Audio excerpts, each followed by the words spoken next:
Jean-Roch Ducrot, bonjour. Bonjour Damien. Bonjour Jean-Roch, voilà.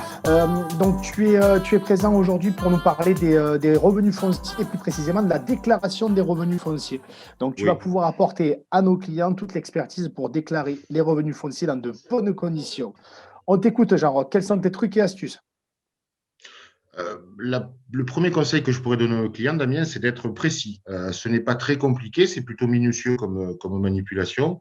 Il suffit de suivre les instructions qui sont données sur les sites Internet et remplir, cocher toutes les bonnes cases pour arriver à un résultat qui corresponde à la réalité. Parfois, les clients se trompent et c'est la raison pour laquelle on va aller voir sur le site des impôts pour le remplir de manière simple mais efficace. On va commencer par la déclaration 2044. Vous cliquez sur Impôt Gouv et vous allez récupérer une déclaration 2044. La déclaration 2044 est la déclaration de revenus fonciers classique. Cette déclaration de revenus fonciers classique est facile à remplir.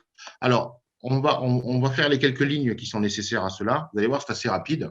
Bon, nous sommes sur la première page de la déclaration de revenus fonciers. En ligne 100, vous devez remplir votre état civil, nom, prénom, adresse. Pour la première page, c'est tout. Il n'y a que ça à cocher.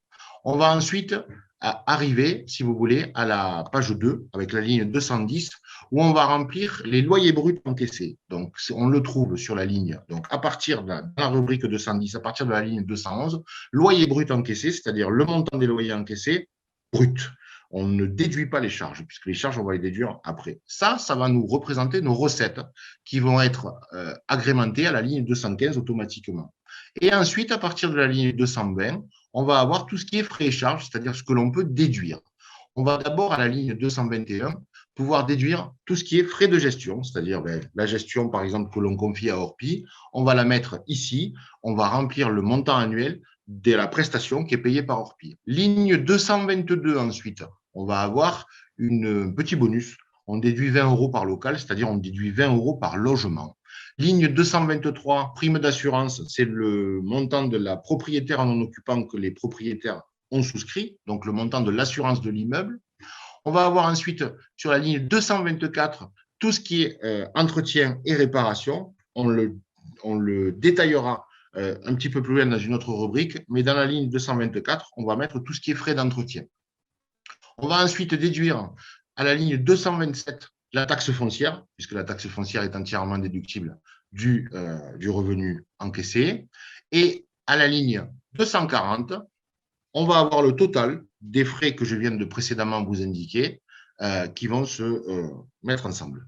À la ligne 250, donc juste en dessous, les intérêts d'emprunt, c'est-à-dire le montant des intérêts payés à la banque, le montant de l'assurance payée à la banque également sur le crédit, et également pour ceux qui, sur la première année, font leur opération, tout ce qui est frais bancaires, c'est-à-dire frais de garantie sur l'opération. On va pouvoir également les inclure à la ligne 250. Et le total de 7,07 €, donc les loyers bruts encaissés minorés de toutes ces dépenses, vont nous donner en ligne 260 le revenu foncier taxable qui va lui correspondre au bénéfice, à savoir soit un revenu foncier positif, soit un déficit foncier. Dans la plupart des cas, c'est un revenu foncier positif.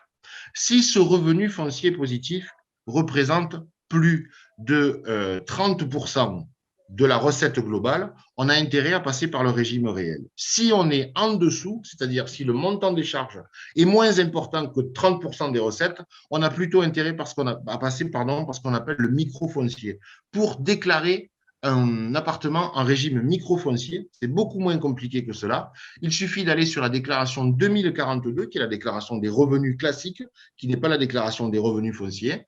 Vous cliquez sur la déclaration formulaire 2042, qu'on va retrouver ici. Et à la page 4, ici, page 4, attends, pardon, excusez-moi, rubrique 4, vous avez ici revenu foncier, microfoncier. On va simplement déclarer le montant global des loyers encaissés sur lesquels va se pratiquer un abattement de 30%. De facto, rien à déduire. Donc, soit j'opte pour le régime réel et je remplis les différentes cases pour arriver à un résultat, soit si je veux faire plus simple, j'opte pour le microfoncier, où là, un abattement immédiat va se faire de 30 points sur le montant du loyer que j'ai déclaré. Eh bien, Jean-Roch, un dernier conseil à nos clients pour pouvoir déclarer ses revenus fonciers dans de bonnes conditions? Bien compter, bien le calculer, bien vérifier l'histoire des 30%. Soit j'ai plus de 30%, soit j'ai moins de 30%. Les travaux également sont à prendre en compte, puisque les travaux, il faut les détailler à la ligne 400 à la ligne 400 de la première déclaration d'impôt. Mais je crois que nous aurons l'occasion d'en reparler ultérieurement. Je crois qu'on fera une petite vidéo sur tout ce qui est travaux déductibles. Tout à fait. Jean-Roch, je te remercie pour tous ces conseils pour nos clients. Je rappelle que tu conseilles nos clients dans tout ce qui est investissement immobilier depuis maintenant plusieurs années chez Orpi. Je te dis à très bientôt et pour de nouveaux tutos. Merci Damien. À bientôt. À bientôt.